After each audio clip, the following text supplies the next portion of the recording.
Most chief commercial officers inherit a growth playbook. You inherited a lightning bolt with the Pacers in the finals, with Caitlin Clark becoming a global franchise. The Fever, #1 per cut merch team in all of basketball.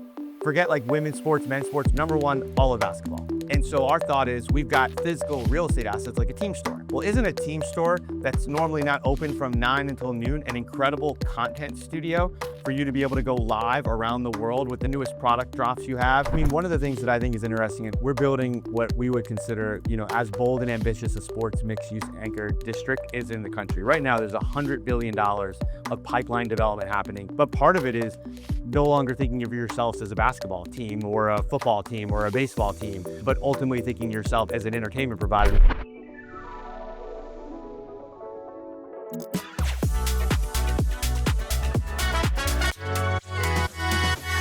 Welcome to the Ford Technology Podcast. Today we're going beyond the headlines on a couple of my favorite topics: sports, data, AI, innovation, and engaging with humans in new ways. I'm Brett Davis, Deloitte's Chief Innovation Officer. And I'm Simona Spelman, Deloitte's Chief Human Officer. And I'm Bill Briggs, Deloitte's Chief Technology Officer. Later in this episode, we're going to be joined by Joey Graziano, the Chief Commercial Officer of the Pacers Sports Entertainment Network. It's going to be a real treat. But before we get there, let's start where we always do, the research roundup. All right, so I've got one that I know we've talked about. I don't think we're going to agree on this one necessarily, but let's go. Some data. Fans increasingly want sports to feel interactive, social, and, quote, second screen native. In fact, 77% of fans multitask during games. What say you? Yeah, I'm in. And I love to watch sports, but I love to have an iPad up. And most of the broadcast now, if it's not a specialized app or just the broadcast itself, it actually has the stats, the tendencies. Let's say you like to gamble on games. That's increasingly a part of the experience too. And not just win or lose. Like, who's going to have the next foul in a basketball game? Who's going to have the next contested call in a baseball game? So it drives my wife nuts, but I love it. So basically you're saying that when you're watching a game, it's just an experience of one. You're not really looking to engage with your wife. I mean, I will tell you that my biggest frustration is we are all together and we've got the big screen on and there's whatever game, pick your game. And then there's my husband, whom I love, on his phone. And he's on his phone and he's looking at every stat. And I just want to understand, are we like watching this together or is this a solo sport? So you're already a step ahead because I'm usually by myself because my family says sports ball and they're very happy for me to go down. But there's just something around how much of a shared experience is it? Right. And would you have your phone out in a game if you're actually live at the events? That's where I would draw a line, and I don't. It's a trick question, but yes, I do take my phone out at games now because I do like that double experience. Okay. So So I will tell you, recently we were at a Panthers game, and around me, everyone had their phone out and I could see what they were doing. It wasn't social media. It wasn't taking selfie. It was actually looking at stats on their phone. And I'm like, aren't we here to watch the game? I had a surreal experience last year. We went to a Chiefs game and the tickets we got just happened to be right in front of Taylor's box. And so there's a few phones out, I'm guessing. Well, and just concerning to have 500 people in front of you looking at, and they're not looking at you. But it's very, everyone's recording and taking pictures above me because Taylor Swift happened to be in the house. That was a very odd experience. Well, so let's double click on this one for a few more minutes. So a little bit of debate here on the panel about whether it's a good thing, bad thing, but the data is real. 54% of sports fans express a desire for brands to engage with them on social media through different novel loyalty programs. So the jury's out. We may be the old ones if we don't like this trend, but it's clearly where things are going.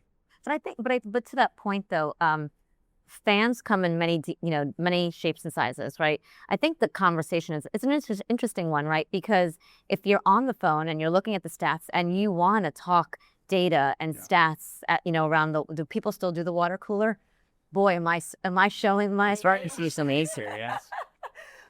Or do you want to talk about the experience that you felt as a human being in that room or watching that play, not the replay, but while it was actually happening? So it's interesting. I mean, you have to really think about all flavors of fans. Yeah, but what I like about it is it's an optional add-on if you choose. And so depending on your fandom, depending on if you're a data nerd and the fact that they're trying to invest in new ways to grow market. I think we're going to get in with Joey. And then this targeting with social is a very different thing to me, because that's like knowing the fan at an individual level. And how do you help serve them in all of their interests, maybe even beyond the league, the sport?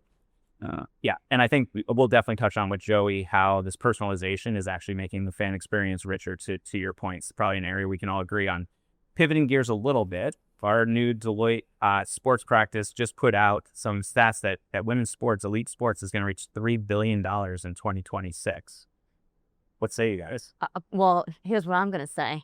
Is it because Caitlin, Clark has an unlimited shooting range and is being compared to Steph Curry, and that's pretty fantastic. Probably a little bit of it, yeah. A little bit, a lot. I love mean, that she did do research. I did do my Of course research. you This do. is- Simona does her homework. this is like, to me, I was super excited about this. Yeah, as a father of two girls, I think it's about damn time. And the stat had 340% growth over the last few years of women's sports across. It's not just the WNBA is having a moment because of Caitlin, which is awesome, but it's women's rugby, and women's soccer has been leading the charge for a long time. She did a big for women. Yeah. So for me, and depending on the sport, it's actually more fun to watch. The games are different, which is nice. It's just doing amazing things, not only for the sport, but for what girls can look up to. 100%. I mean, I have a daughter, and that's absolutely true for her, but it's also true for my sons.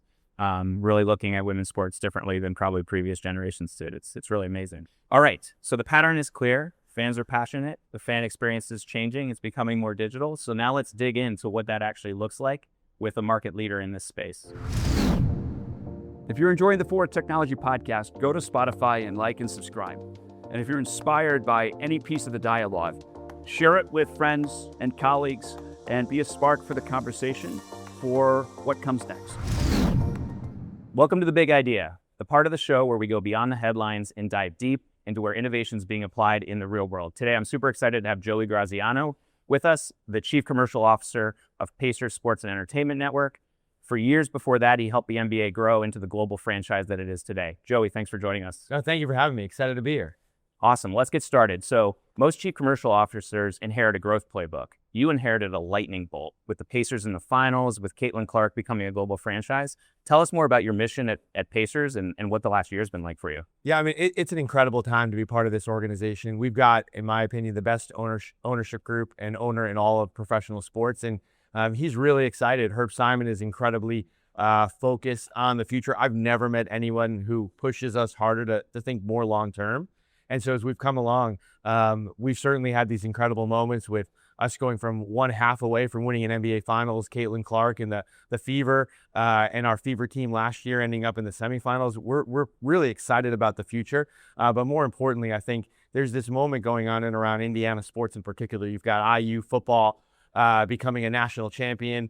Certainly Purdue had an incredible season. The Colts even had a great run. I think we're really excited to be able to show that this is a city and a state you're going to want to take notice of, beyond just what's going on a court or on a field, but also in the business community. We're going to do some big things, and I think this is just the start. Yeah, that's awesome. Indiana is definitely having their moment in the sun right now. And a deference, he didn't bring up the other school in Indiana. Yeah, well, that's okay. The Notre Dame guy over here, we won't rub it in too much. We didn't make the playoffs. I grew a kid from Queens. I grew up a Notre Dame football fan. Yeah, that hurt. We could have a whole podcast about that, but it's okay. Wait, that took what? An entire minute for you guys to start talking about your own. Yeah. No, but that's maybe a record. Wait, but before we get into it, I do have a quick question. Yeah. So Queens, right? Yep. Coming from an absolutely fast-paced, Queens mentality, if you will. Talk a little bit about the shift to this Hoosier hospitality, and like, what was that first experience like? I'm still working on it. I got to be honest.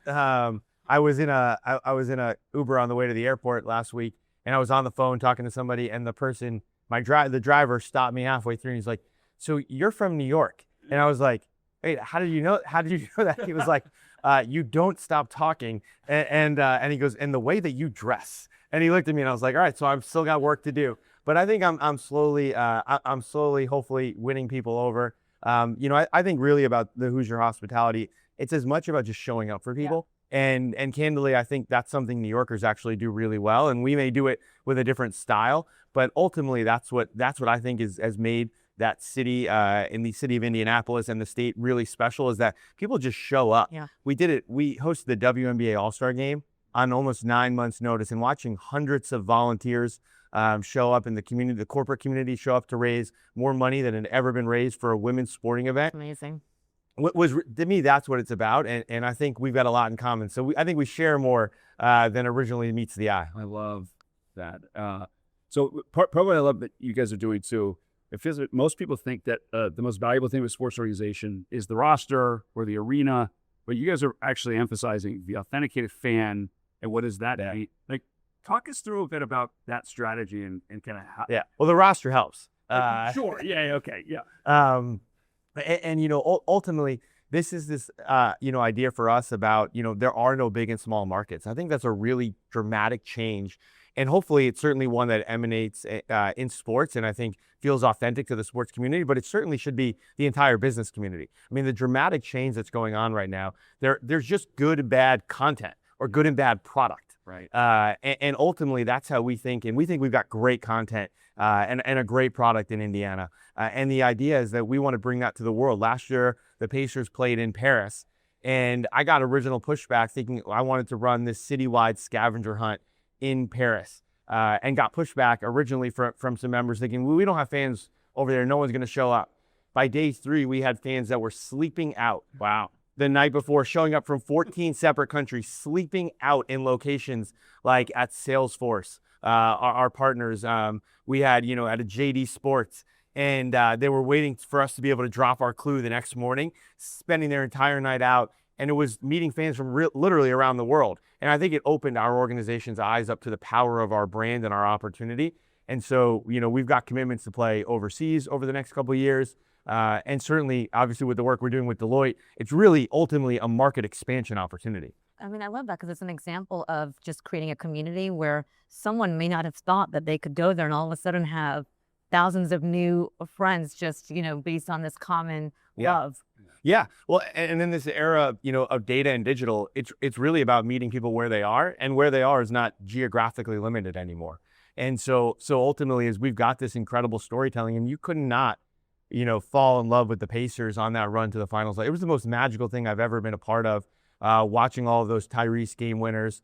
Certainly the Fever last year, without playing with a number of their starters making a run, you just couldn't help but fall in love with those teams. Certainly for, Fernando Mendoza and IU, like, how do you not fall in love with what Kurt Signetti is and his story and the way in which he's talking? And so ultimately, there are fans around the world who now look at those teams and players and brands, and our opportunities. How do we serve them up something authentic and in real time? 100%. Let's double click a little bit into that data and digital part of it, right? Yeah. But this is a technology podcast after all. So like, you're almost becoming an ad tech company. Tell us about the Fieldhouse Media Network. How does that work? How are you actually taking advantage of this amazing opportunity to take your authenticated fandom that's growing globally and monetize it? So we started with investing in ensuring that we created the most valuable fan database in all of team sports. And that we spent about a year and a half working on that. That was the first time I came. That was a big focus of our organization. Again, being able to meet fans around the world, given their interest in our particular brands and teams. Then we made a commitment to be able to diversify our programming. So things like investing in a Latino concert series, hosting more events like the WWE, investing more in our arena programming, being lit 250 nights a year, because we know that there are fans who may under-index on basketball, but may over-index on country music. Yeah. And so we've decided to become a more holistic entertainment company. And then we were thinking about the right partners. And ultimately, that's where Deloitte really helps us, because we've got an incredibly powerful team database. But in order to be able to round out that database, we needed Deloitte. I think without that, we couldn't have a truly national and global database. And then, as you referenced ad tech, there's been these constraints to traditional team ways of operating. And a lot of it has been around geographic limitations built as leagues were going. How do you allow teams to compete with each other, a team in Indiana and a team in Chicago, without fighting over a particular territory? And it's allowed sports to grow as an incredibly powerful asset class. These rules are amazing, and they've built an incredible industry. But ultimately, in this new framework, some of those may not serve every single need, and especially the fan. And so if you think about the fan, one of our visions was how do we meet them all of the places that they are? And one of the places they're spending a lot of their time on, of course, is the open web. And so we identified a partner in YieldMo that has access to the 500 publishers and is able to bid on keywords, which we think is a really interesting piece of the ad tech platform, because I think that's how sports fans think. We think in viral moments, or be able to think something about like the trade deadline, the NBA trade deadline. Like everybody for 48 hours is thinking about that. Well, that's a different kind of moment on the internet. You need an ad tech platform and a partner that can think very differently. And so that's where Deloitte and YieldMo have been helping us bring something new into the market. I love this to continue with those examples too. And for the Kansas City guys, it's nice to tailor and try. You're going to get a little bit of airtime instead of, but like the wide range of, because not everyone is going to be the deepest sports that cares about the playoffs and exactly when the roster cutoffs are. But how do we open up the appeal? All fans are going to be deep and passionate about something. Yeah. Why not find a way to activate them around, right? Well, we were just having this conversation. So we were talking about, like, are you a sports fan? And I said, first and foremost, I'm Sicilian. Everyone knows this. And I'm incredibly passionate, right? So I may not be a lifelong fan of someone, but if you take me to a game, and if I was sitting courtside with you last night, like, I would have been jumping up and down, freaking out. My heart would have been like on the court. But beyond kind of this fandom as we think about it, right? Like, how do you get someone like me, right? A demographic where I've got money to spend. Yeah. I am passionate. I know that I believe in something. I can stand for something. Like, how do you get me hooked beyond that seat? What's the great part about that? We run a propensity model around exactly the entities, the things that you reference, and what are the types of products and services that we should be serving up.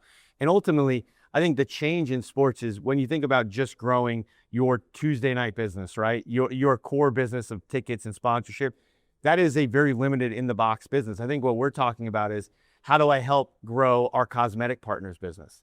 How do I think about Lexus as a partner and growing premium cars? When I think about some of the stuff you just referenced, I'm like, well, I got two partners who you'd probably be really interested in. It's now, well, where do I meet you? In all the places across your phone, across the websites you're spending your time on, across your social media platforms. And our vision is, let's serve up and use the fan data as the core, but then be able to extrapolate the information necessary to meet you where you're spending your time. I love that. Yeah, so I do want to double click a little bit more into what you said, because it may not be intuitive to our listeners, right? Like the nature of how you engage as a sports franchise with partners that used to be just pay a couple $1 million to get your name on a stadium.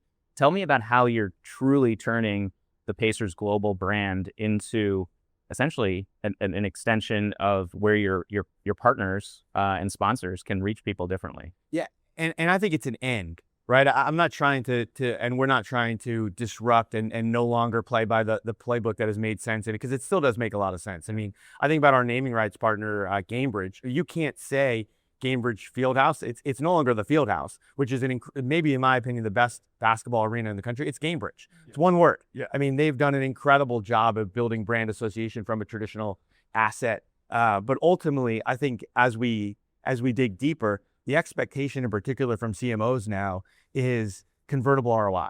So it's an end conversation. So we want to continue the core assets that we've been deliver them incredible well. Experiential marketing, I think, still is a really important place. It's how you deliver virality, how you meet fans in a really interesting way. But this end is the important part. And for us, it's conversion. And so one of the ways that we think conversion is possible is we want to start direct marketing on behalf of our partners, not just ourselves. Being able to deliver across SMS and email and push notifications, but we need the data to be able to do it. And ultimately for us, it is the thought that we've got an incredibly powerful fan database. Those fans tell us something. Yeah. So I'll give you an easy example. We've changed up our entire post-game survey strategy. Traditionally, people ask things like, how was your parking experience, right? You've all been asked that question. Like, was your hot dog warm? We don't ask those questions anymore. We ask the things like, how much are you likely to spend on back to school shopping? Where are you thinking about taking your next vacation? And so in changing that, and the great part about fans is fans tell you those things, especially when you are offering opportunities for great prizes, exclusive experiences. Those fans want to be a part of this, and they want you to know more about them. It's because their expectation is you're going to continue to deliver them the types of things that light up their lives. So we're in that business. So when we get that kind of information, we're then able to deliver really, really interesting offers that our fans resonate with because they trust us. So just want to make sure I'm tracking it. First party data, world's best first party customer database. Yeah. Combine that with third party data, tells you about the digital twin of the US economy, the Converge data signals, data spine, and then YieldMo as a partner to help engage as part of a media network. Do I got that right? Yeah, and what YieldMo is the market expansion, right? YieldMo is allowing us to meet those fans both in terms of expansion of platform, right, across these 500 publishers and acquiring exclusive ad inventory across the internet, but also breaking down what may be traditional limitations on the vast majority of our fans are never going to go to a game. I think, at the NBA, we used to say 1% of NBA's global fans will ever attend an NBA game. We've got metrics that show more than 75% of our fans live outside the state. So yes, they are coming in, but they may only be coming in once a season.